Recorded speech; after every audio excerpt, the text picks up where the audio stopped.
or things like that, so that's a good idea. So can everyone hear me okay?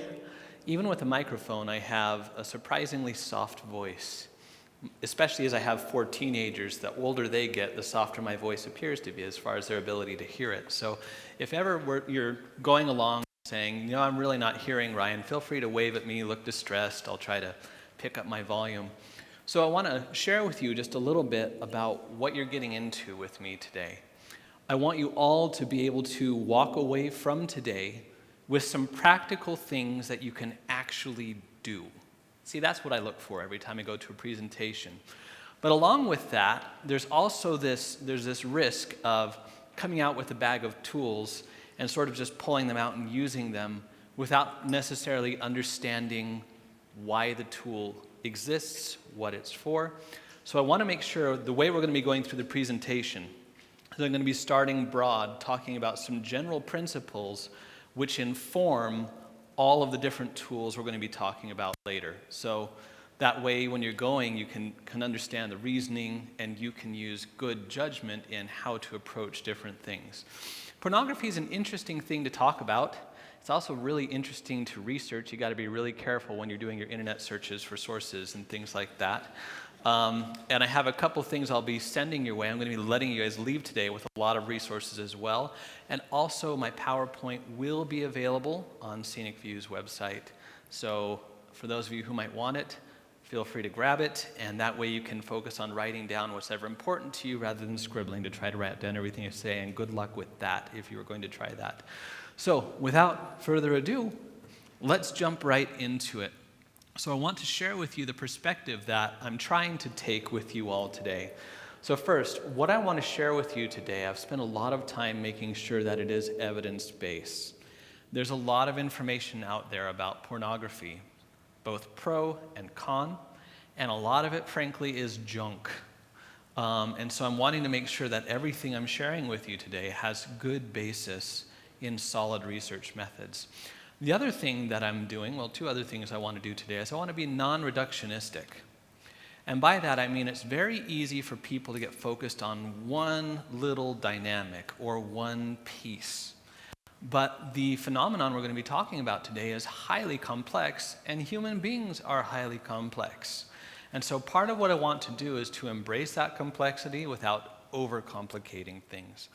And last but not least, I do want to talk about ethics, because there are important ethical considerations. But I want to talk about this in a way where we're not moralizing. One of the things we recognize is that a lot of the conversation around pornography tends to be values-based and tends to be religiously based. And those things are both valid pieces of people's lives. But there's a larger piece as far as clinical ethics, and there's a larger piece as far as societal ethics that I want to make sure to talk about. And that will be something that will be coming from, again, a sociological examination of things. So if that sounds good, stick with me. If that sounds bad, you're welcome to leave. I won't have my feelings hurt, I promise. So I want to start with a very basic principle, but one that is really, really important to understand behind everything we're going to talk about. And it has to do with the fact that the nature of our bodies is that they change with repetitive behaviors. So, for example, when you think about building muscle, right now I have a daughter in track, I have kids working on various things. I'm getting older, so it's getting harder to build muscle. And one of the things you find is that it requires repeated action if you're going to build muscle. And your body changes, same thing. The more you run, also the repeated impact is actually strengthening the bones and things like that. The body is responding to that repetition. Think about how many of you have any calluses right now? I've got a few on my feet, right? How did that callus occur? Well, there was a constant repetitive action against your skin, and your body made a change based on understanding. It's predicting what is happening is going to continue to happen, and therefore the body is making a change to try to adapt to that because it's considering that that is going to be its future circumstances. Think about overeating or malnourishing, right? You don't get fat by eating one donut, although some days it feels like it. there's this constant aspect of becoming obese is a repetitive action of too much caloric intake compared to the amount of energy we're putting out, but also malnourishment. We could spend an entire day talking just about anorexia and how you can become like a skeleton and not even recognize it and not be aware, again, step by step, but the body is adjusting. For example, if you're anorexic, over time your body actually shuts off your hunger response because it's saying, okay, you're just not going to eat, so I'm going to quit giving you this cue because you don't seem to pay any attention to it.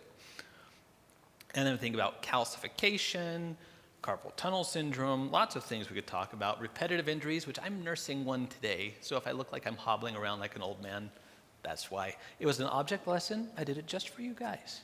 You're welcome. So lots of different things there. So this is a basic understanding of this is the human body. Now, what's kind of funny about humans is we like to talk about the body, but sometimes we talk about the brain as if it was a different thing. But your brain is a part of your body. I mean, what else would it be a part of, right? But we often don't think about that. Now, what can be interesting is some of the changes that occur can be quite surprising. Maybe some of you guys have heard about this one. So, for example, one of the things that we're seeing on large scale is that young people are developing essentially horns or spines at the back of their skulls. Why is that happening? Have we all been like possessed by devils and like our horns are coming out? No, that makes for a good sci-fi story. Someone should write that one. But this is from constantly looking down at your cell phone.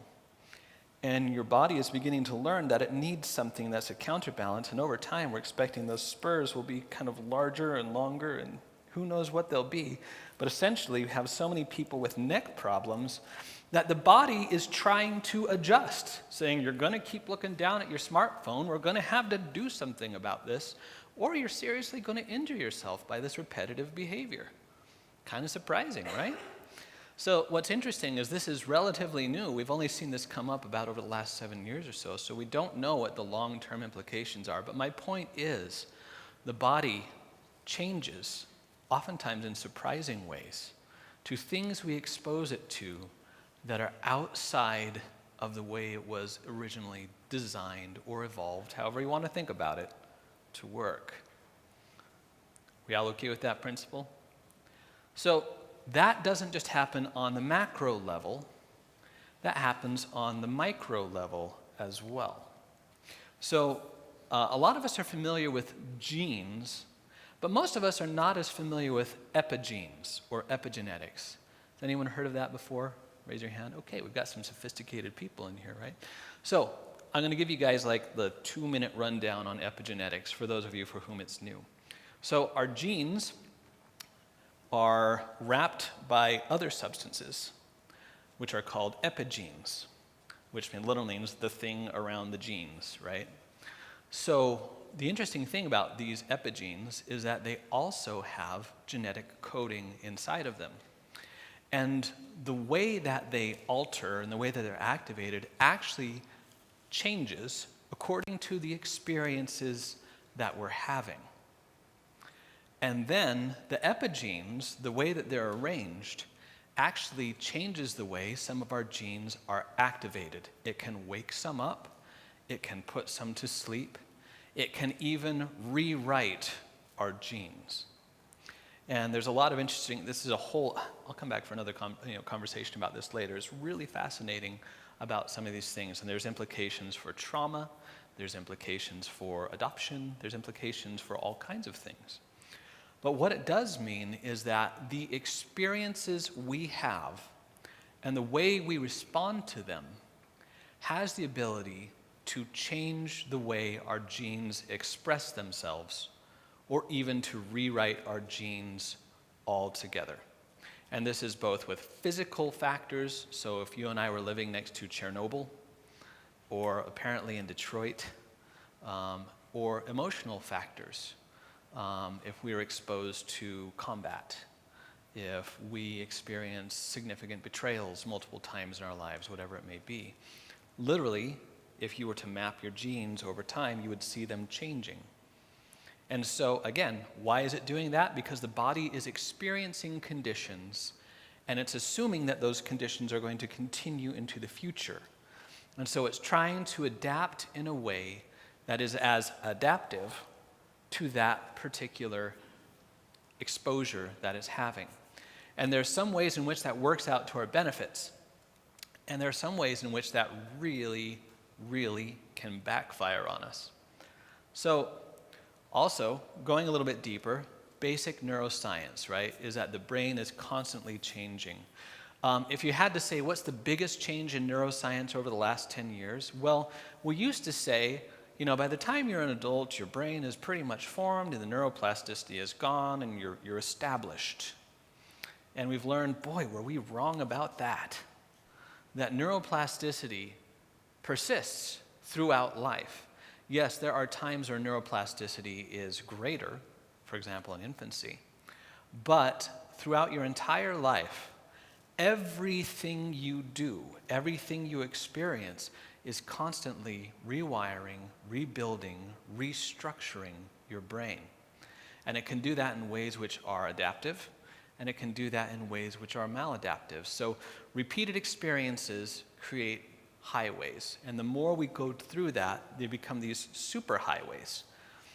And the way I like to sort of think about it is that once we have a well-established highway in our brain, and our brain is saying, hey, I think this highway is paying off for us in some way or another, what it's constantly trying to do is to find other associations as on-ramps.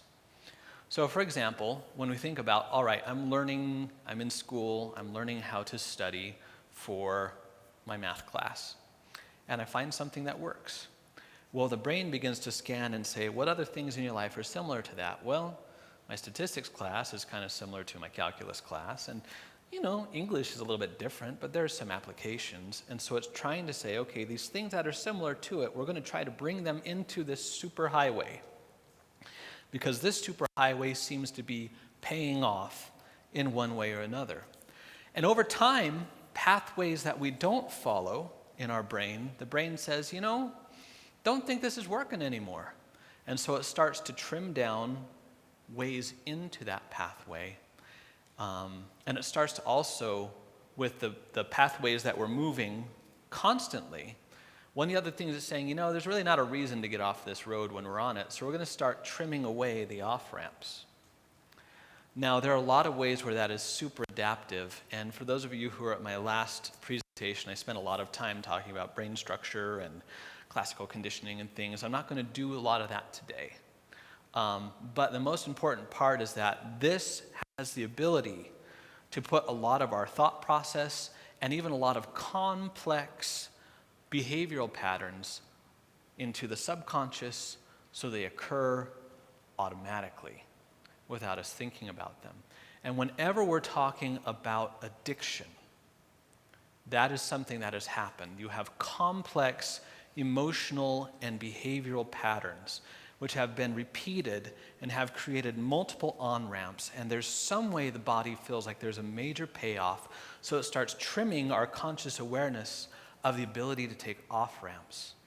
And then you repeat that and repeat that and repeat that, and then it begins to impact our genes, it begins to impact our bodies in some ways that would just absolutely floor you. And we're going to talk about some of those today. So, and I pretty much just said most of this, right? So what we do repetitively, what we experience and how we respond to it repetitively becomes the structure of our brain. And then it's that brain that we have with us to then perceive, interpret, and respond to all of the other stimuli that we become exposed to. So over time, things that we have created just become our assumed reality. That's just the way they are. So let's move forward a little bit. So we've talked about that's the way the body and the brain and all those things are in general. One thing I'm not going to spend a lot of time on today, because if you get me started, I won't stop, is that digital media in general are amazingly powerful brain-changing things. In fact, I would say, based on our experiences, there is nothing out there which has the brain-changing capacity that digital media have. And that's both for positive, and that's also for negative. So, one thing to keep in mind is what makes digital media, especially modern digital media, different, is that there's also nothing in the world more brain-like than digital media algorithms right now. Their ability to perceive, their ability to learn, their ability to adapt, and they do it faster than we do. And so when you think about most of our digital media right now, it's become monetized, right? It becomes, a lot of it's advertisement-based. And so if you are a programmer, which I used to be, one of the things that you're looking for is, how can I get people to spend more time on my content, whether it's my social media site, my app, whatever it may be? Because the more time someone is on my content, the more my advertisers are paying me, and that's how I make money. And so the way that algorithms are right now is they're constantly scanning us with everything we're doing and looking at how can they alter our perception and our emotions in a way that gets us to engage with them more.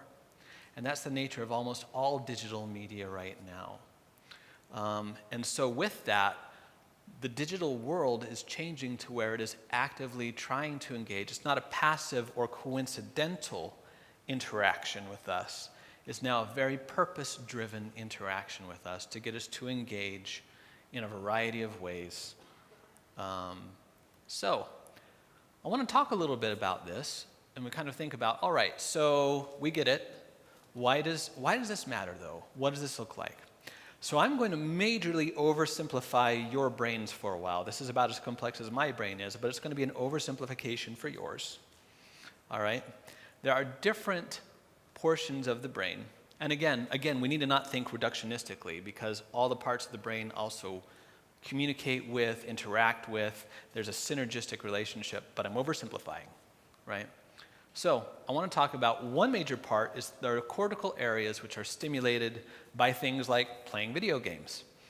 Absolutely, there's a part of your brain that gets a major workout from video games, and these usually involve analytical skills, albeit they tend to be sort of quick, not very deep analytical skills, hand-eye coordination and reflexes. And holy cow, video games are really good at developing these. For example, surgeons who play a certain number of video games per week are better surgeons, even though the video games have nothing to do with surgery, because their hand-eye coordination, their 3D reasoning, all that stuff is pretty awesome. So I want to make sure my surgeon plays a little bit of video games, because I'm in for good surgical outcomes. Now we've got another part of the brain which is about communication.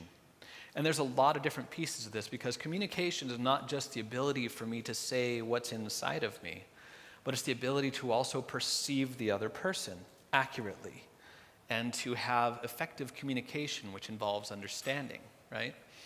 Then there's also social bonding areas. Then moving on to another portion of the brain, we have the ability to read nonverbal cues of others. And this part of the brain also deals with things like empathy. It's really hard to feel empathy for someone you can't read, right? And then we have self-control. And I'll tell you what, if there's one piece of being a successful adult that we all need, I think it's the self-control part. Because one of the ironic things, for me, there's some like ironic things about being a human being. And one of the weird things about being a human being is that we are completely capable of wanting things that are really, really bad for us.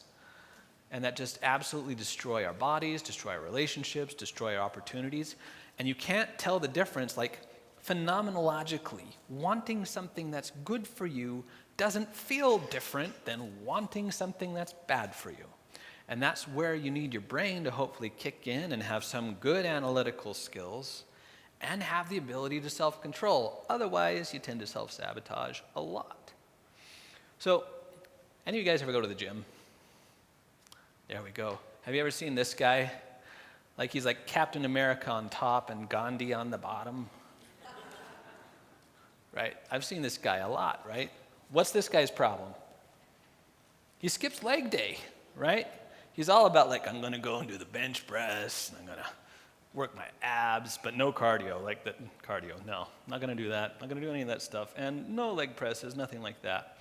Well, the interesting thing is, again, the brain is a part of the body.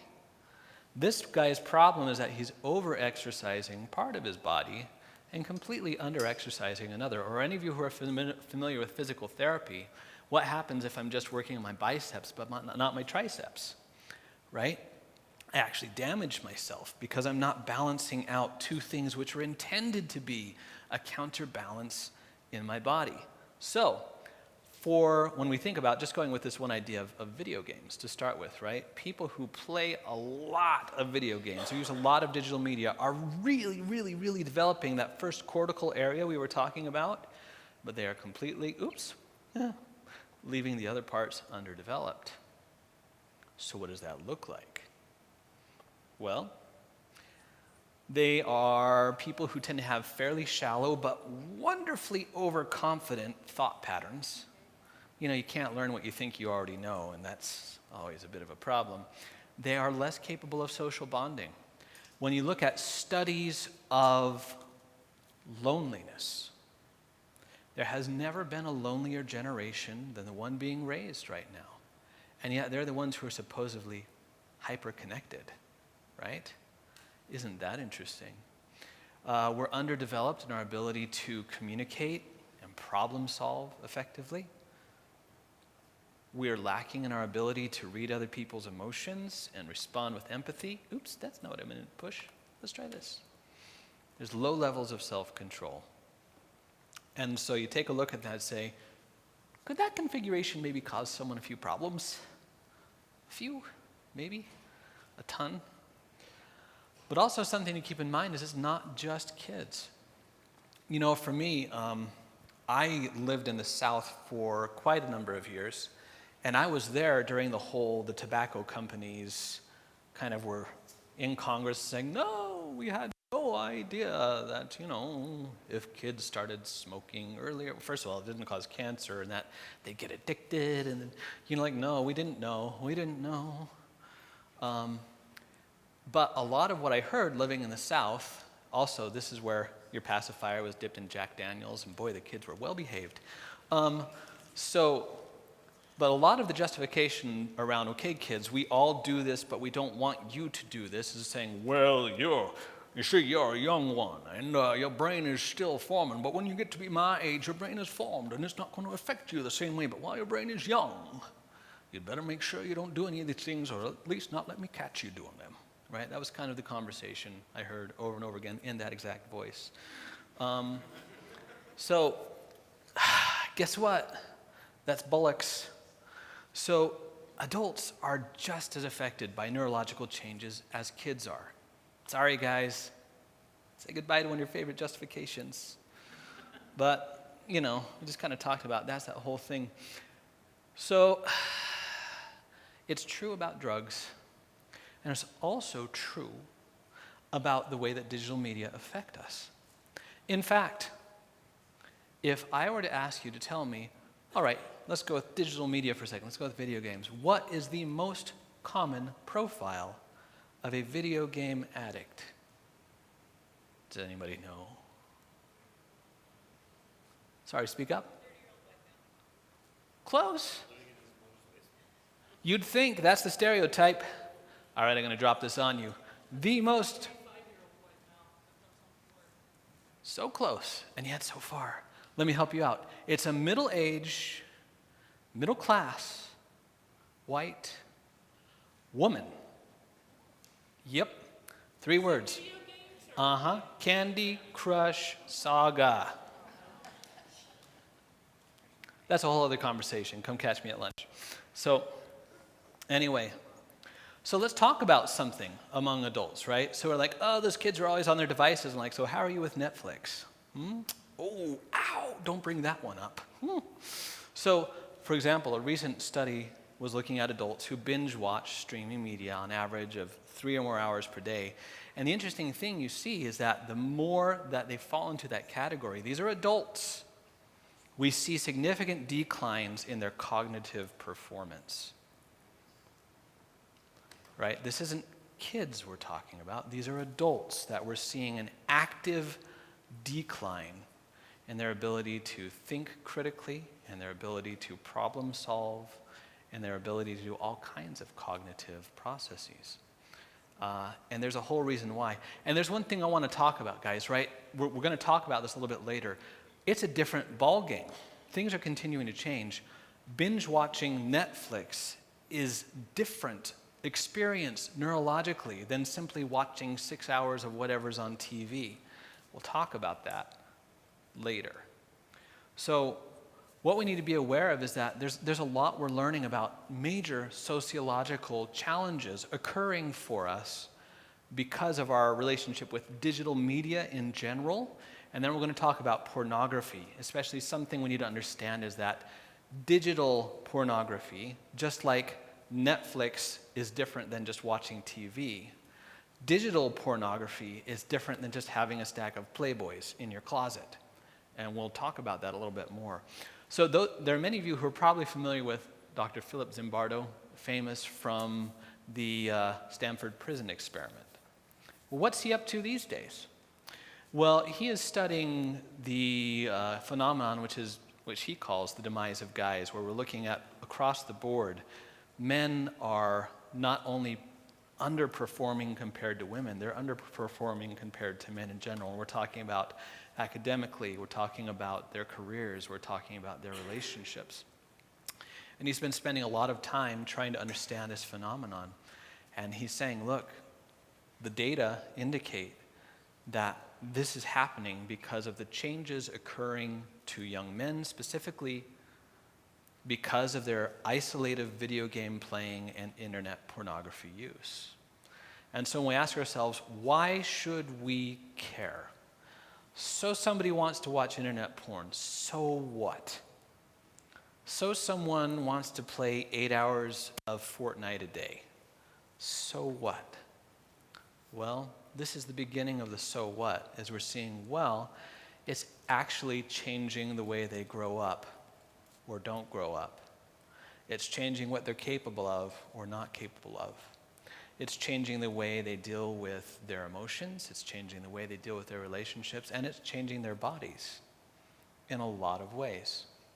Should we care? Only if you care about one of those things. That's where we should begin.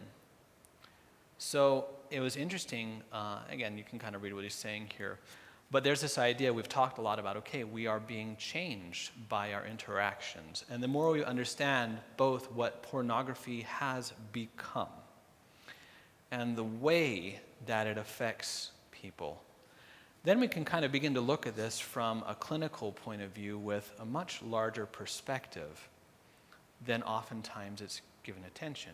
Why is that helpful?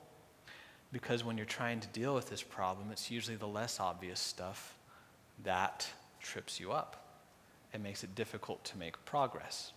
So that's why it's important to understand some of these features. But I want to say this, and I want to say this so loud. When we're looking at the issues around internet pornography specifically, it is not just boys. In fact, the most recent research shows that the number of men and the number of women engaging in these behaviors has leveled out. There's no longer a forefront. It's men, it's women, it's old people, it's young people. Anyone know average first age of exposure to pornography? 8 years old. Anyone know average age now of onset of symptoms which match a diagnosis of addiction? Also 8. Doesn't take long. Because pornography these days is a different game. And I'm going to show you why. So when you think about this, wait a second, we're looking at people who are essentially going through their entire teenage years with their development of their mind, their social skills, their sexuality, all being heavily influenced by this thing called internet pornography. And that is the norm. That's not the exception. That is the norm now. So, moving forward, I do want to talk a little bit about one thing. I'm jumping forward into the pornography, but I also want to show just a couple of other ways that our minds are being changed, right? So for example, one of the things I love is this is research done by Microsoft, because they're always looking at, they call it user experience research, right? Ultimately so that their users will use their stuff and pay more money. Well, they came up with something that they were kind of embarrassed about, but luckily they had enough scientific integrity to still publish it. So, right now, the average human has a shorter attention span than the average goldfish. And if any of you are teachers, you can say, yeah, that's true. Holy cow. It's like a Vine world. It's like a microwave burrito world now, where everything is this fast and then it's gone and you've lost your students. Well, why is that? Well, it has to do with the way we consume digital media. You think about a tweet. How long is a tweet? How long is a Vine? How long is a meme, right? This is what our brain is consuming, and we're consuming enough of it where our brains are now reconfiguring to say, you don't really need that working memory thing because everything's about this big and this long. And that seems to be what's adaptive because that's what you're giving me the most of, right? So, all right. So, I'm about to share with you a really important piece of data. There was a fascinating piece of research that was done looking at addictive potential of different types of digital media. And hands down, no competition, the most addictive form of digital media is internet pornography, by far. And so we need to recognize that's one of the reasons why we're seeing age of first exposure, 8. Age at which we're seeing addictive dynamics, 8. It's that powerful. And we're going to talk a little bit more about that as we move along. So I want to talk to you about one of the reasons we're finally beginning to understand this and one of the ways in which pornography is changing people. So up until recently, it was really, really, really hard to get a control group of people who don't use pornography to study pornography because, frankly, you couldn't find them. Finding a large enough group to be your comparison group. But now we can start doing that. What happened?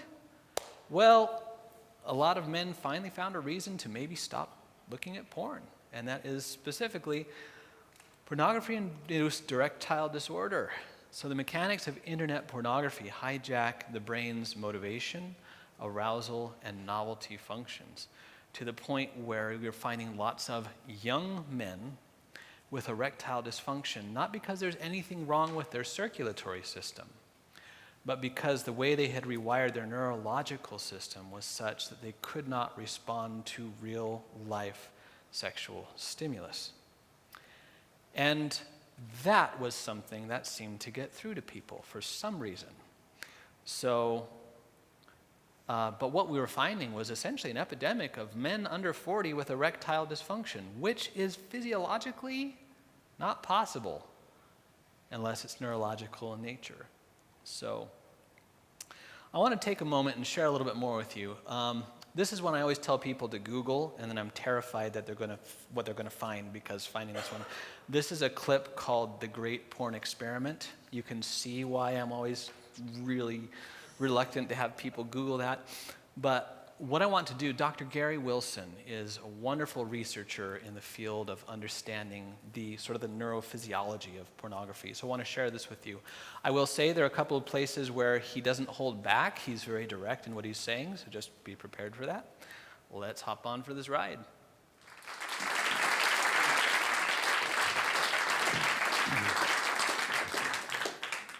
Inspired by the last talker, I'm going to have a little song about internet porn.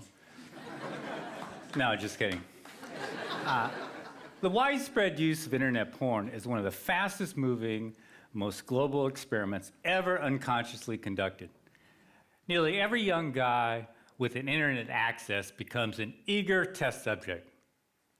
Canadian researcher Simon Lajeunesse found that most boys seek pornography by age 10, driven by a brain that is suddenly fascinated by sex. Now, users perceive internet porn as far more compelling than porn of the past. Why is that? Unending novelty. In this Australian experiment, it's not mere nudity, but novelty that gets arousal skyrocketing. Subjects watched 22 porn displays. See that spike? That's where the researchers switched to porn the guys hadn't seen before. What happened? Their erections and their brains fired up. Why all the excitement? Mother Nature likes to keep a male fertilizing willing females as long as any new ones are around. In that top line, the ram, he needs more and more time to mate with the same old ewe. But if you keep switching females, the bottom line, well, it's just not the same. He can get the job done in 2 minutes flat and keep going until he is utterly exhausted. This is known as the Coolidge effect. Without the Coolidge effect, there would be no internet porn. This old mammalian program, the Coolidge effect, perceives each novel female on a guy's screen as a genetic opportunity. To keep a guy fertilizing the screen, his brain releases the go-get-it neurochemical dopamine for each novel mate or image. Eventually, the ram will tire, but as long as the guy can keep clicking, he can keep going, and so will his dopamine. With internet porn, a guy can see more hot babes in 10 minutes than his ancestors could see in several lifetimes. The problem is he has a hunter-gatherer brain. A heavy user's brain rewires itself to this genetic bonanza, so his brain becomes associated with this porn harem. Such behaviors that are associated with this are being alone, voyeurism, clicking, searching, multiple tabs, fast-forwarding, constant novelty, shock, and surprise. As one young guy once asked, are we the first generation to masturbate left-handed? Now, real sex, in contrast, is courtship, touching, being touched, smells, pheromones, emotional connection, interaction with a real person. Now, what happens when our guy finally gets with a real mate? Well, researchers don't know much about the effects of internet porn for several reasons. In 2009, when Lajeunesse tried to study porn's impact, he couldn't find any college-age males who weren't using it. So the first serious dilemma is that studies have no control groups. Now, this creates a huge blind spot. Imagine if all guys started smoking at age 10 and there were no groups that didn't. We would think that lung cancer is normal for all guys. Undaunted by his lack of non-users, Lajeunesse asked 20 male students, is internet porn affecting you or your attitudes towards women? Their answer, nah, I don't think so. But they've been using it for about a decade then, pretty much nonstop. This is like asking a fish what it thinks about water.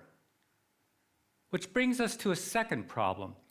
Now, researchers haven't asked porn users about the symptoms Zimbardo described in The Demise of Guys.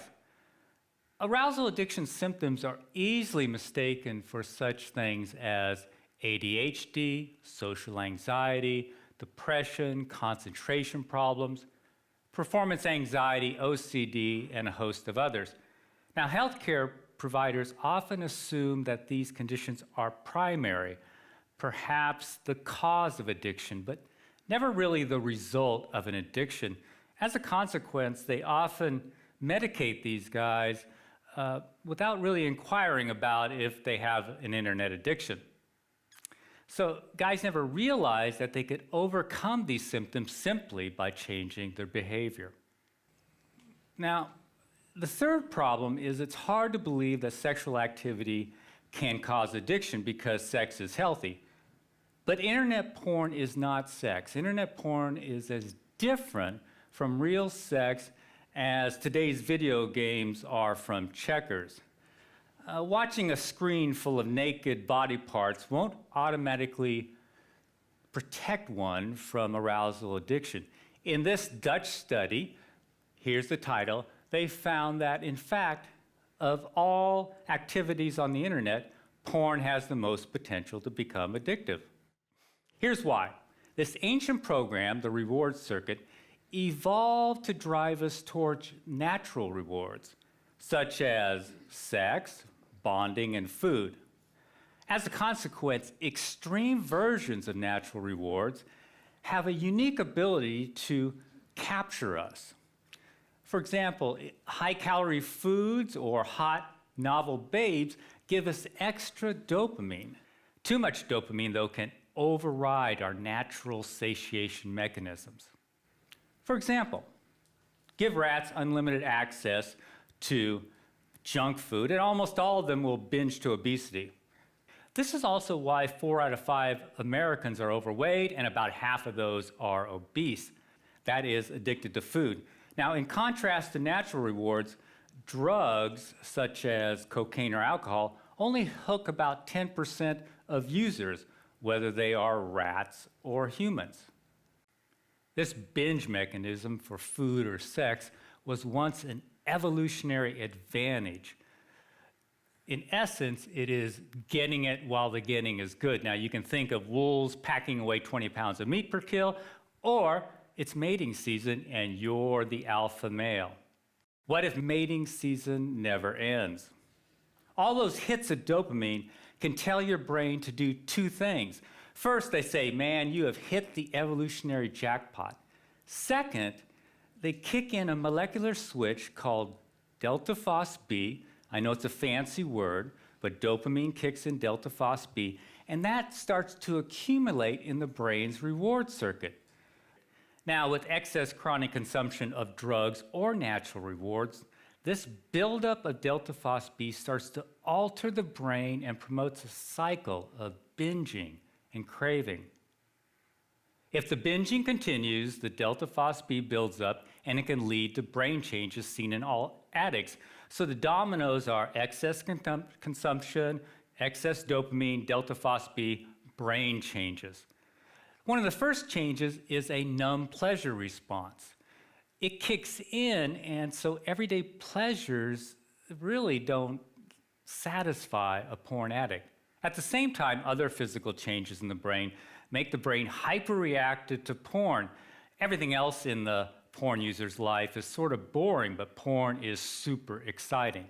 Finally, his willpower erodes as his frontal cortex changes. I can't emphasize this enough. All addictions share these same brain changes and the same molecular switch that kicks them in, delta phos B.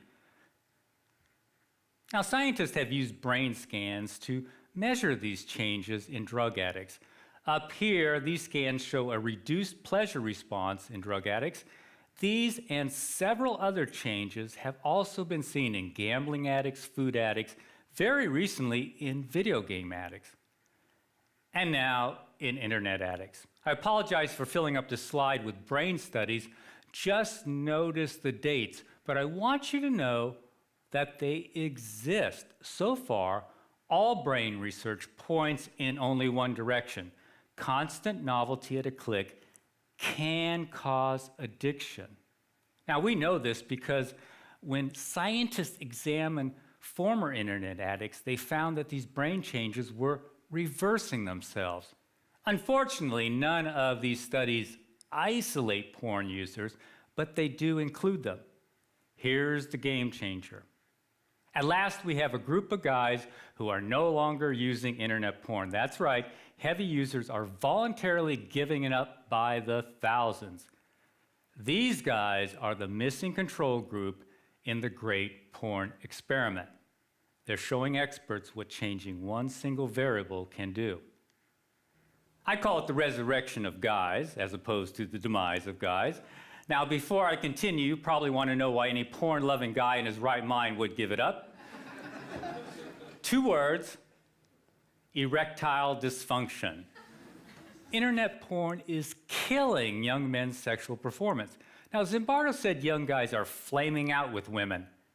This survey by Italian neurologists confirms what we have witnessed over the last few years.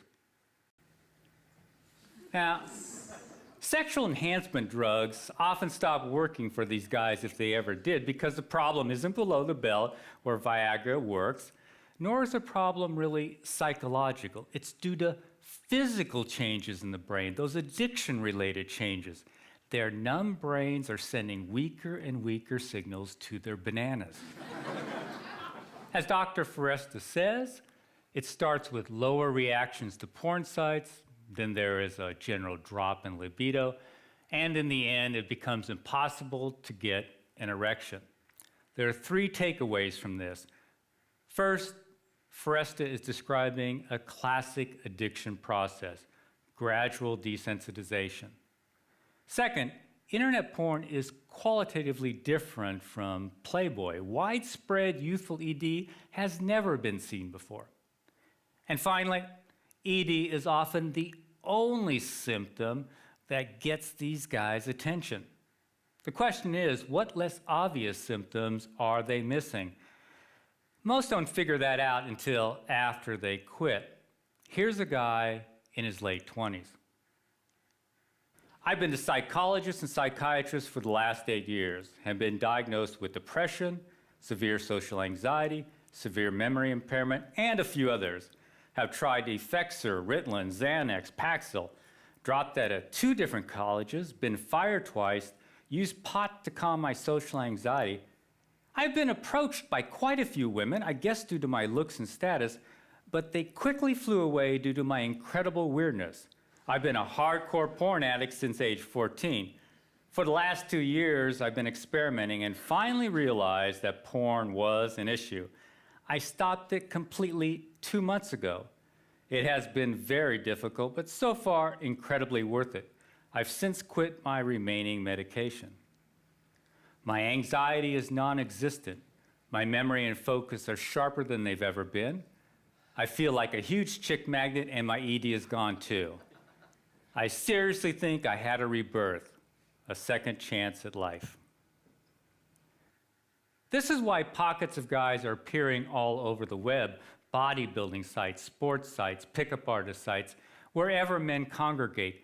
In essence, they are seeking a neurochemical rebirth. Here's a group on Reddit.com who call themselves Fapsternauts. Fapping is slang for solo sex, but what they really mean is giving up porn. They've added about 2,000 members since I captured this picture a month ago. This movement to unhook from porn is growing rapidly. In fact, groups are springing up all across the web and in Europe too. But there is a bizarre fly in the ointment. Guys in their early 20s aren't regaining their erectile health as quickly as older guys. How can a 50-year-old get his mojo back quicker than a 20-something? The answer, even though older guys have been using porn a whole lot longer, they didn't start on today's internet porn. Now, we know this is a key variable because the older guys didn't start having sexual problems until after they got high-speed internet. Now, today's young teens start on high-speed internet when their brains are at their peak of dopamine production and neuroplasticity. This is also when they are most vulnerable to addiction, but there's another risk. By adulthood, teens strengthen heavily used circuits and prune back unused ones, so by age 22 or so, a guy's sexual taste can be like deep ruts in his brain. This can cause panic if a guy has escalated to extreme porn or porn that no longer matches his sexual orientation. Fortunately, brains are plastic, so his taste can revert once he quits porn. As the guy returns to normal sensitivity, his brain looks around for the rewards it evolved to seek, such as friendly interaction and, of course, real mates. Here's one more example of what we hear every day. I feel like the next Sir Isaac Newton or Leonardo da Vinci. Since I quit a month ago, I've literally started a business, taken up piano, been studying French every day, been programming, drawing, writing, started managing my finances, and I have more awesome ideas than I know what to do with. My confidence is sky high. I already feel like I can talk to any girl. I'm the same guy who took 2.5 extra years to graduate from college because of procrastination and depression. I'll conclude with a wish. I'd like to see some Bardo's guys who are wiping out and their caregivers and the experts listen to the thousands of men who are teaching us about arousal addiction by escaping it. Thanks for listening.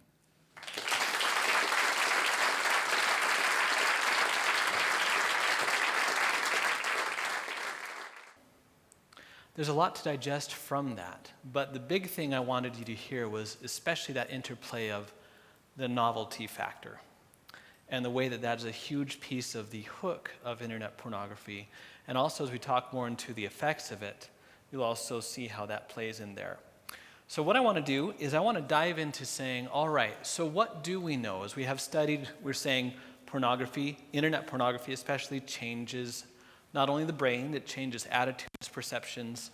So I want to share with you some really good research about what we know actually happens. This is research that was actually presented to the United States Congress when they put together a task force to try to understand what was going on better. Congress has largely ignored it, but that doesn't mean you have to. So let's dive into it. Lots of studies from all over the world, et cetera, et cetera. All right, so this is the one most people think about, right? This is the most obvious one, this idea that pornography changes the way that we see women, specifically that it changes us to seeing them as an object. Actually, there's a very interesting study where they were doing active brain scanning of people who use heavy pornography. And one of the things that they noticed was that when these men were seeing pictures of women, the parts of their brains that would usually light up and recognize them as a human being, right? So I look at someone, the brain goes, oh, human being, connection, whatnot. Those parts weren't lighting up. The parts that were lighting up were the parts that they would take if they were looking at something like a hammer or a screwdriver or a ruler or some kind of tool. So literally, on a neurological level, they had been taught not to think about women as people, but literally as something to be used. And so we're seeing a decreased sensitivity towards women in general. And boy, there's so many things I could do to illustrate this, but we're seeing specifically aggression, rudeness, less respect, and it goes all the way down to the neurological level. Now, when you think about this, this is clearly a problem if you are a woman and you live in a world where you have a very large number, in fact, the majority of people around you are in a heavy diet of something which pushes them to seeing you in this way. However, there's another side of the equation that we often don't think about, is that it objectifies men too, both in the ways it portrays men, but also in the ways it caters to men. When you think about this, right, pornography displays men in a very specific way. Oftentimes there's this expectation of male dominance. It's very, very self-centered. There's a lack of empathy. This inability to feel tender emotions of any kind, inability to express emotion. Pornography does not involve expressions of emotion, especially from men. There's a huge value on physical strength and violence, and a lot of pornography, shows men doing things which frankly are not physically possible, where they're using anywhere from stunt rigs to even these days computer-generated images to show men this is what a man should be able to do. They might as well show them jumping off a building and flying like Superman, with how realistic that is. But this is encoded over and over again. But also there's this idea that men need to victimize other people in order to establish their rank and their position. And so it both has a very specific way it's trying to get society to view women and also men. And when you think about that, being a man like that, you're never going to live up to it. You are going to sabotage a lot of things that are important to you, and you're also really, really fragile. You have this teeny tiny, really, really vulnerable ego that uses aggression and defensiveness and all kinds of things against anything that might happen to challenge it in any way. So, yes. Let's go back to that. Like, for instance, if it's a 10-year-old boy or a 12-year-old boy, would they mentally and maturity, would they start feeling like that? Even at, they do. Yes. So age has really nothing. Well, and actually, the younger you are, the more impactful it is. Let me give you an example. This may sound unrelated, but stick with me for a second. So recently, those of you who are kind of aware, there's been this explosion of virtual reality, home-based virtual reality systems, right? They're all over the place. They're really awesome. Every single one of them comes with a warning not to be consumed by children under the age of 12. Why is that? Well, there was a lot of research, as you can imagine, when people were developing these VR systems, they were doing a lot of research on them. I actually got to help out with some of it, which was kind of cool. But especially research by Sony, who makes the PlayStation, who has its own VR thing, found that when they were doing VR with kids, specifically 8-year-old kids, that because of the high fidelity of the VR, the way that children process their memories in VR was no different than the way they process their memories outside of VR, meaning that a younger a child was, the less their brain was able to distinguish their real experiences from their virtual experiences. Now, let's apply that to what we're talking about with pornography. I've had enough life experience that if I happen to see, again, although the longer you have, and this is not justification to go and do it, but if I happen to hear about some of the things that are out there on pornography and know about them, there's a part of me that can go, yeah, no, that can't happen. Well, rewind, you're a child, you have no idea what sex actually is, you have no idea what's actually possible, and you have this portrayed to you over and over and over again in a way which appears realistic. Your brain literally doesn't know how to distinguish between the two. So yes, the younger you are, even the more that this gets ingrained into you and encoded into you. That's an excellent question. Any other questions before I go barreling onward? Okay, so let's move forward. So one thing you find again is there is a buildup of tolerance. And again, those of you who are familiar with addiction study, this should get your ears kind of pricking up and saying, wait a second, consistently, there's a decreased sensitivity and an increased need for something more in order to get the same emotional and physiological response from the material that they're looking at. And so this is why there's this very predictable move from softer core to harder core to sadomasochism to animalism to whatever it may be, because the way that you're using it, you can no longer get the same piece of arousal. And this is also very commonly how people move from, all right, I'm doing these things virtually, to I'm trying to find some way to act it out in real life. And there's a whole criminology side of that which we could discuss, which is worthwhile, but it's not something I have planned to talk about today. This is where the next piece comes in, though. There is a desensitization to sexual violence.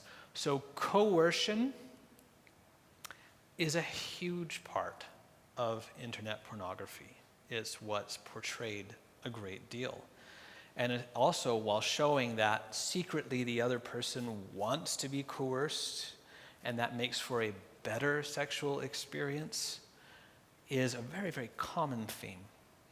And so what we're seeing here is that, especially a lot of these studies were done with college-age young men, there's this tendency to believe that rape is either not a crime or that actually, most women actually really want it. Or you get ridiculous things like was said from the House floor of, well, a woman can't get pregnant when she doesn't want to have sex with someone because her body has this way of shutting it down. So if a woman was impregnated, then it means she actually wanted it and therefore it was not rape. Guys, this was said in Congress. So, but also there's this classical conditioning. The interesting thing is that you begin to say, all right, so we're all familiar with Pavlov and his dogs, right? You ring the bell, associate it with the food, you get them drooling just by ringing the bell. And the interesting thing is that I've worked with people over the years who are having actual porn addictions. It's actually really surprising to me how many things get associated with sexual arousal for them. I had one guy where it was stoplights, because he'd be looking up from where he was to see that no one's coming through the door, and out his window was a stoplight. And so he'd been looking from porn to stoplight so many times that stoplight started to arouse him, right? So when you start to pair images of violence with sexual arousal, what happens? The same process. And because it also involves the release of other neurochemicals, it becomes more compelling than nonviolent sex. As far as, actually, I take that back. There is no such thing as violent sex, right? That's actually part of the thing, is having to say, and we're having to say things like it's date rape. Oh, really? Do you call it date murder when they murder you on a date? There's all these little things where we're trying to hedge our bets in talking about the phenomenon as it actually is. Next is misinformation. Holy cow. If you are trying to learn about human bodies or relationships or sexuality from pornography, you are barking up the wrong tree. I mean, the amount of, what was really interesting to me, one of the places I taught was at East Carolina University, and I taught a lot of freshman and sophomore classes because they hated me.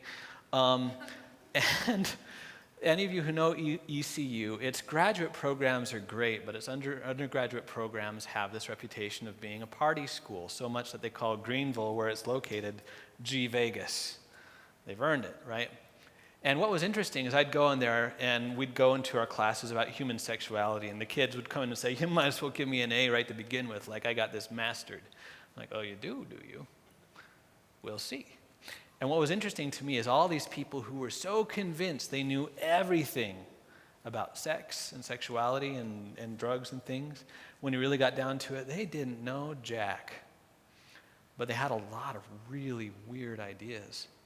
I'm also thinking about one client I'm working with at present. His big thing is anime. For those of you, does everyone know what anime is, right? Asian style animation. For those of you who don't know, most anime has significant sexual themes in it, and oftentimes ones that would make your head spin. And the way that relationships are portrayed are so wacky. And this guy is having some really big struggles in his life, and we finally got down to having to talk about his anime consumption and the way that it had created his paradigm around relationships and why that wasn't working for him. Relationship killing views. So there are a lot of ways, and again, it's not just ideas around sex that kill relationships, it's ideas around relationships that kill relationships. One of the things you're going to find in pornography is people are never available for each other around anything except sex. That's all it is. So that idea of being reliable, connected, having some degree of depth, the idea of moving on as soon as something is no longer exciting or as soon as something is difficult. So one of the things that you see is pornography portrays how not to have a relationship all the time, but portrays it as this is how you have a relationship. And this gets ingrained. It's a little bit, what's interesting for me is I was raised in a family where we actually have multiple cultures. We're one part white Scottish descent, one part Tongan, and I'm kind of straddling between. I don't look Tongan at all. My Tongan cousins remind me of that all the time. But what's very interesting for me is kind of living and growing up between two cultures. You see a lot of assumptions between them that are different. And Americans like to think they're not superstitious. Sorry, guys, Americans are superstitious. So are Tongans. And when you kind of grant between the two, you can see that. But if you've lived with it your whole life, you don't see it for what it is, right? And so you grow up your whole life with these concepts about relationships. There's a part of you that can't recognize them as being fiction, frankly. Another one is there are poor perceptions of norms of all kinds, but specifically, what sexual practices are common, how many people are having threesomes, how many people are involved in bestiality, how many people are involved in bestial threesomes. S&M especially. S&M has exploded over the last, sadomasochism, right, for those of you who aren't used to the thing. So there's this idea of, all right, these are the norms, this is what's healthy, these are things that people do, when in fact, when you look at the real research behind healthy, happy, enduring relationships, it's not even close. I want to talk about one of these. Are any of you familiar with what an incel is? Well, you should become familiar with what an incel is for a number of reasons. One, if you're working with pornography addiction, you're going to work with some incels. Two, if you're like me and you have concern about the high number of mass shootings going on in the United States, you should know that most of the mass shooters over the last 3 years have been incels. So let me tell you what an incel is. The concept incel is short for involuntary celibates. And there's a whole online culture about them. I would definitely not recommend you go to any of their sites. But, for example, if you have a client, you might want to ask, do you ever visit 4chan or 8chan? That's where a lot of these guys like to hang out. 8chan, so 4 CHAN, 8 CHAN. These are sites, and they are, nobody knows. But 8chan actually prides itself as being the most despicable site on the entire internet, where anything and everything is allowed. Human trafficking, child pornography, etc., etc., etc. So what incels have become is these are people scattered all over the world. Most of them are looking for ways to bond together. What they have become is it's a culture, it's a support group, and it's a hate group, all wrapped up into one. And one of the things you'll see about them is they're very, very rigid, highly binary thinking in the group, and this very narrow way of seeing men, women, and sex. And the first time, I've known about incels for years, and I try to talk to people about them, and they're like, say what? But where this first kind of really hit the news was a couple years ago in Toronto, when you had one of these guys drive a truck into a crowd at a mall in Toronto. And this is where kind of it began to get into the public eye. So let me tell you a little bit more about the culture of the incels.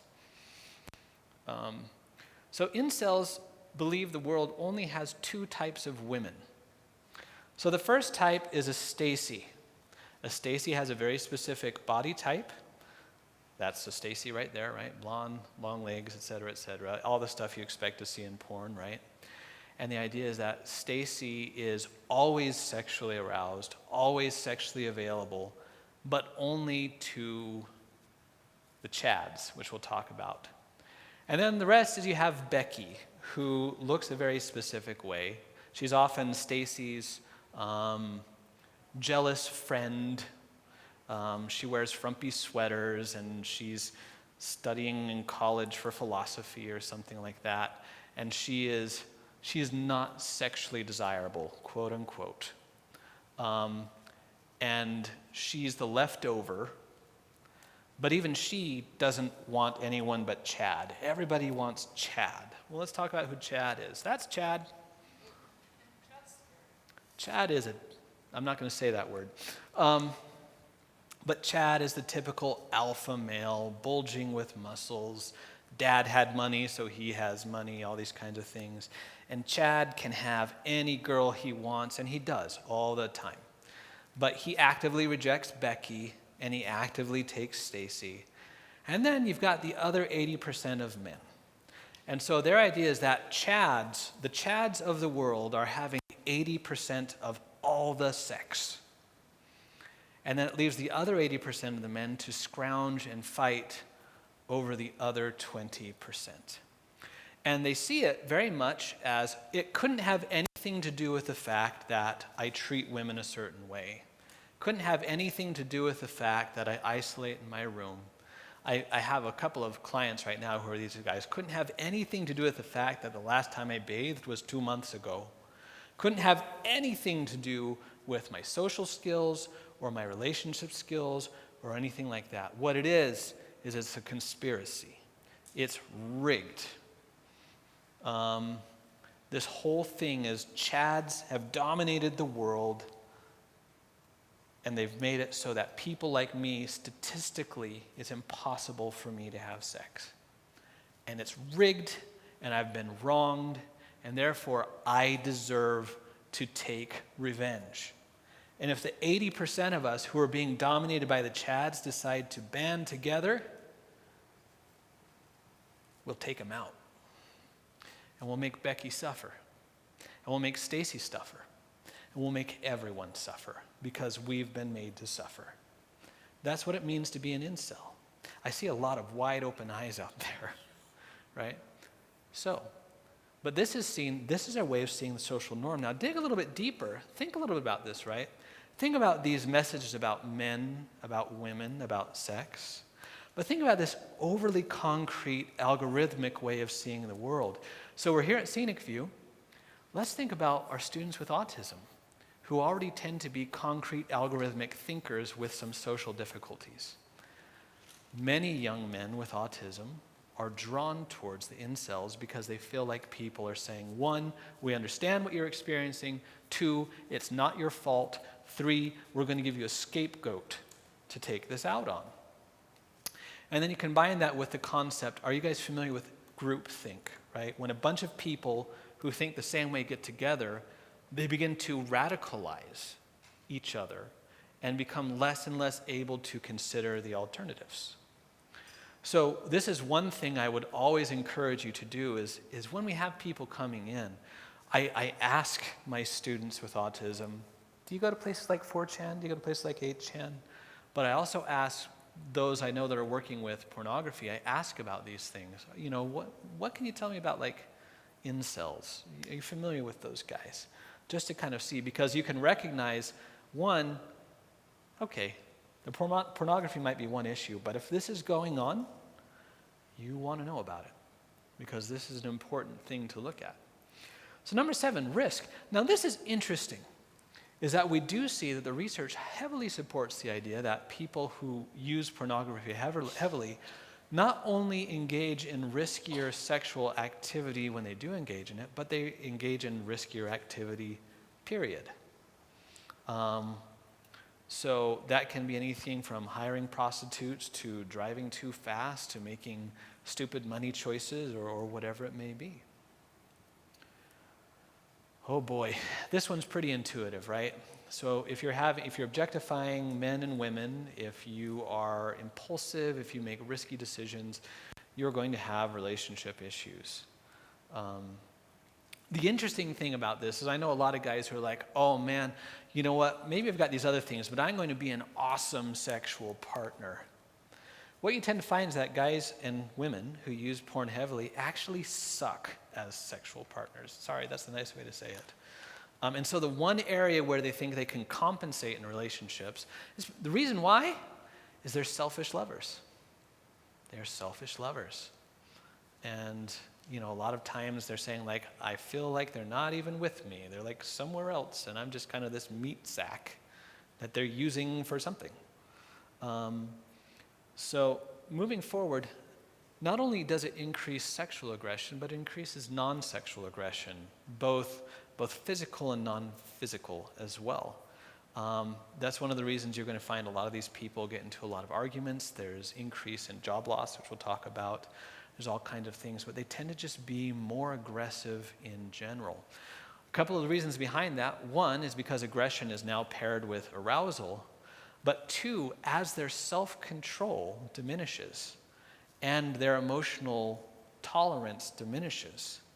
All those things add up to more aggression and significant self-sabotage. But it also goes without saying that, yes, people who use pornography, especially violent pornography, are more likely to be sexually aggressive with other people. I want to say something to you. Just because you are married to someone doesn't mean that the things they do no longer qualify as sexually aggressive. I cannot repeat that enough. There are many people who get into a marriage with someone who has a significant pornography problem, and what they experience in their marriage is sexual assault repeatedly. But they don't feel like they can qualify it as such because they're married. So one of the things I'm going to be talking about is whenever you are working with someone who has pornography issues, you need to, if they're married, if they have a partner, you need to look at the partner, you need to look at the spouse, you need to dig into what they're experiencing. They're probably suffering a lot more, and they're usually the ones who don't get any help. So I want to throw that out there. Also, one of the things you see is that people's hopes and expectations and standards for marriage also kind of slip away. So when you think about it, a real relationship, a long-term relationship, requires reciprocity. Pornography is not about reciprocity. It's about self-indulgence. And what happens over time is that people even get to the point where they're actually not even wanting that anymore. They're not wanting a long-term relationship. They don't want to have someone who knows them deeply, who cares about them deeply, because all of that feels like too much work, and all of that interferes with the idea of novelty as far as numbers of partners. It also shows that kind of the imagination about what novelty can exist in a long-term relationship. That's not even on their radar, right? Also, what you see is that heavy users of pornography reduce their parental hopes, and a lot of them actually have a hard time engaging as parents. And also, what is difficult is as their children start to become closer and closer to the age at which their porn subjects appear to be, they can't say, well, I'm just not going to have this paired reaction to someone because they happen to be my offspring. Right? So more and more you do have cases where as people get older, as their children get older, they're not engaging as a parent, but they're just waiting for their child to be of a certain age. I just recently dealt with a case. This one was an extreme one, to be sure. But this was a father who had slowly, over the number of years, managed to build and conceal a secret room in his basement as his daughters approached puberty. And again, the whole idea is you cannot say, I only want to be conditioned to people I'm not related to. If you spend a lot of time around that, it becomes that. And so disengaged father abusing kids in the secret sex dungeon in the basement. It's an extreme case. But that sort of thing is happening a lot, where there's a lot of sexualization of the kids, even if there's not an acting out on them. Distrust. Man. So when you think about this, one of the core tenets of psychology is you don't see the world as it is, you see the world as you are. And a lot of times, again, betrayal and cheating and all those things, they're a huge part of pornography. But also, if you're going around all the time knowing that you're constantly in search and destroy mode, right? You're constantly looking for who's attractive, what's interesting, imagining people naked, imagining what it would be like to seduce that person, et cetera, et cetera, et cetera. Then you also assume that whoever you're with, your boyfriend, your girlfriend, your partner, your spouse, you assume that that's the way they are too. Because you can't comprehend that someone wouldn't think and feel that way, because for you it's just normal. So what does that do to trust? You don't trust. It doesn't feel safe to trust. The difficult thing is trust is the backbone of every relationship that lasts. Also, we're just seeing, one of the things we see is that people who use a lot of pornography just tend to be more pessimistic people in general. Not just about relationships, not just about things to do with sex. And the problem is, pessimism is this perfect self-fulfilling prophecy. If I don't believe in something good can happen, then I'm not going to make the risks and the investments necessary for it to happen. And then it just reinforces this idea that nothing is ever going to work out for me. The funny thing about pornography is that while it's sold for sexual gratification, it does mean that they actually have less sexual satisfaction in any real relationship they have. Partially because, as we were talking about, the sexual numbing that goes on, partially because the way they're approaching it doesn't actually apply to having a healthy and satisfying sexual relationship with somebody. And also because you get to the point where there is absolutely nothing realistic that can be satisfying for you. Infidelity goes without saying, especially the interesting thing. Well, I want to throw something out there. The brain is interesting in the fact that what you imagine and what you do, there's not a whole lot of difference between the way the brain processes them. Let me throw a piece of research at you. So there was a piece of research where they were teaching people to play the piano. And they taught a couple of drills. And they had one group where they wanted them to actually physically practice the piano drills every day for a certain period of time. The second group, they just had them envision themselves practicing the drills the same amount of time for the same period of time. And at the end of the study, both groups had improved by the same amount. The ones who had actually practiced and the ones who had visualized practicing. That's sports psychology all rolled up in one, right? Right there, that's sports psychology. Well, all right. What that means is that your brain, for the most part, does not process your fantasies, your pornographic fantasies, with alternate partners different than if you were actually going out and having multiple liaisons with other romantic partners.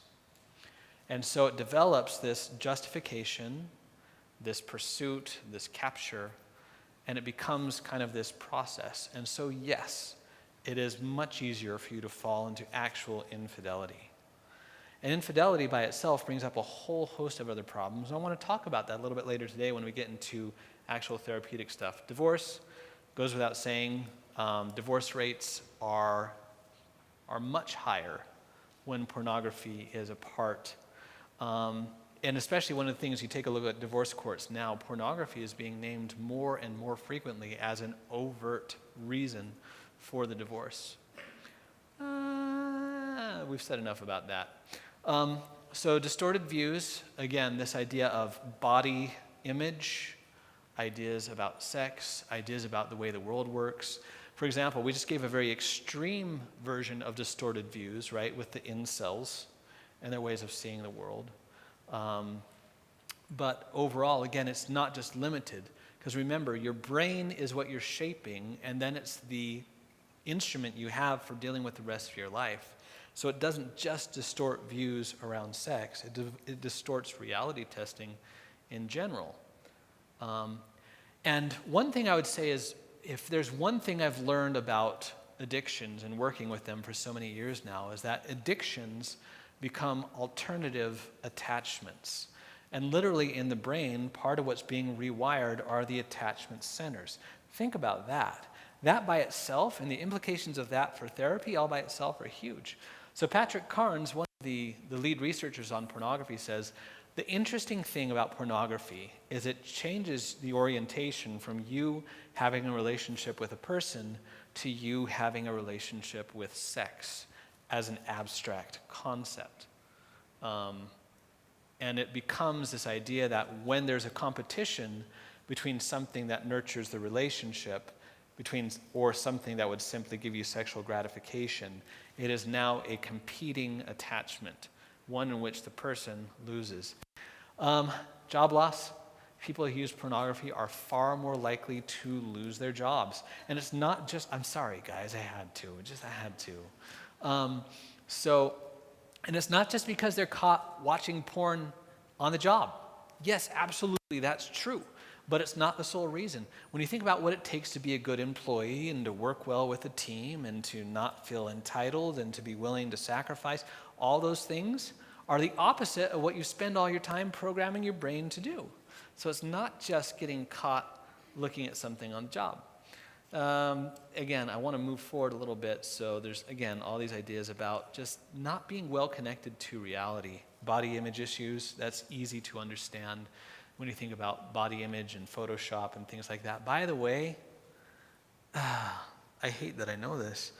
So Kim Kardashian just came out with a makeup line which is designed to help you look like you've been Photoshopped all the time, right? So our idea of what people actually look like is literally fake.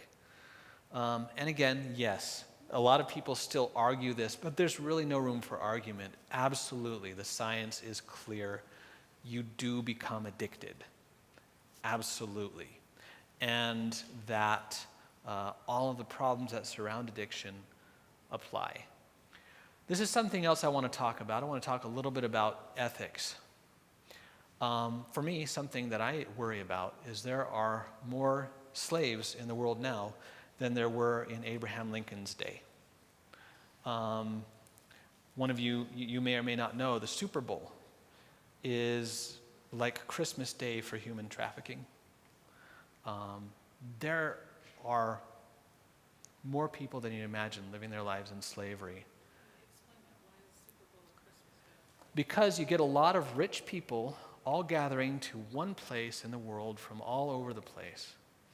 And if you are a human seller, you know you have customers there. So in the stands, in the parking lots, in the neighborhoods surrounding the stadium, there are more human beings sold at the Super Bowl than any other event in the world on any day. It's a big deal. What is driving human trafficking right now? Internet pornography. I want to show you something.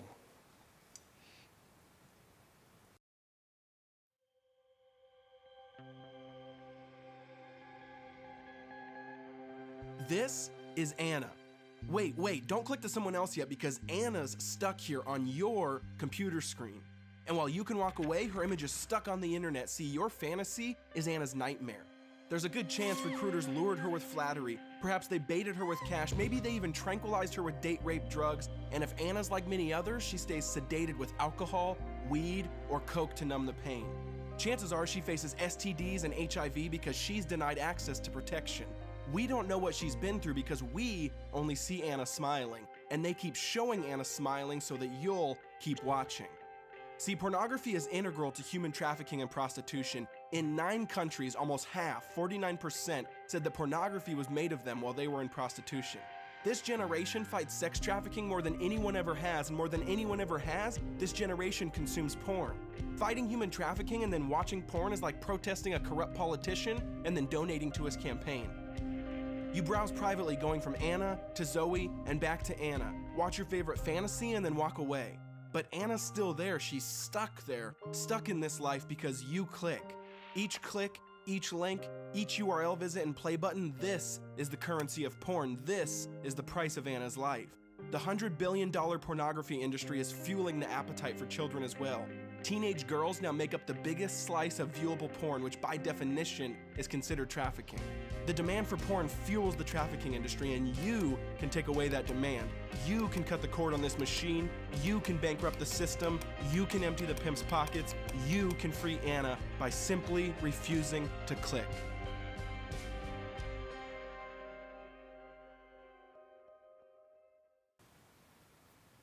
Sometimes people ask me saying, what harm am I doing? If I'm not doing any of those other things, if I supposedly don't have any problems with my porn, what harm am I doing?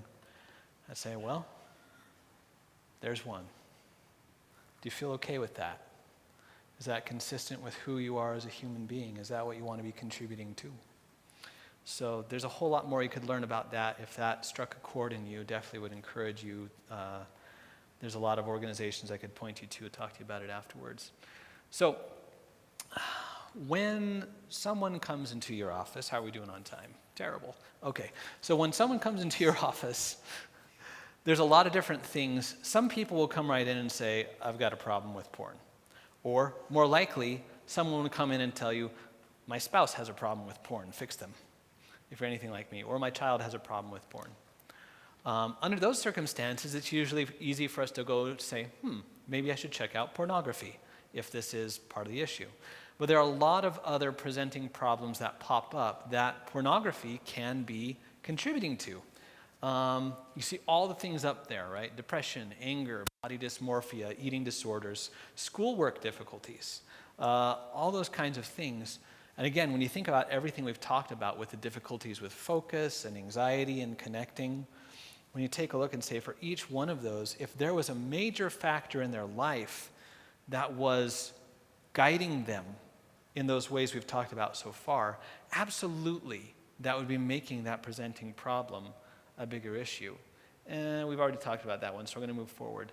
So one of the things that I want to talk about as we begin talking about treatment, a few issues to consider. So a lot of times, if someone comes in and pornography is already identified, most of the time you're going to be running into a whole lot of defensiveness. And if you want to lose a client and not really get anywhere, the first thing you can do is lecture them about how it really is a problem and they just need to accept it. And, they've got to do this, take one for the team, whatever it may be. One of the things you recognize is that if someone truly is addicted to pornography, or even if they're not addicted, a lot of those attitudes adjust and occur before you reach addiction. Simply trying to moralize at them doesn't get you anywhere. What it does is it drives a wedge between you and them. So part of what you need to do is someone comes in and says, all right, I've got a problem with pornography and my bishop says you've got to fix it, so go, do your thing. This is all you. I'm here, fix me. One of the things you need to do is say, okay, that's interesting. I need to know a whole lot more about your life. We're looking at how are they functioning and where are disruptions in their functioning at work, at school, and relationships, in their personal sense of fulfillment in life. We're looking at why would they want to change? What matters to them? And not necessarily why would you want to change pornography, but are there things in your life you'd like to have different? Things in your life that you'd like to see work out better for you than they're currently working out. And how much do those things matter? Are you comfortable with those things not working out? Or which ones matter the most to you that you would actually like to see? Because a lot of times, even if they are genuinely sitting down and saying, you've got to help me with my pornography, well, I can't help you with your pornography unless I help you with your life. Because your pornography has taken a position in your life. It's a reinforcing factor. It's both affected and affects the other aspects of your life. I need to look bigger. And so that's the first thing I would really encourage all of us to do is when they come in, slow it down and begin to look at the bigger picture. Begin to look and say, what is the problem that this person is experiencing? Someone has identified pornography as a problem for them. More likely than not, they either don't identify that as their problem, or they do, but they're not emotionally connected with actually wanting to get rid of it, right? There's a lot of complicated emotions that go into this. So what I want to do is I want to kind of walk through some of the different stages of change and some things that we can do along the way that might be helpful. If we're going to take a break in this presentation, now is probably the time. Anyone need a break? Okay, so should we take 5? And we'll come back and we'll go ahead and hit this thing. All right.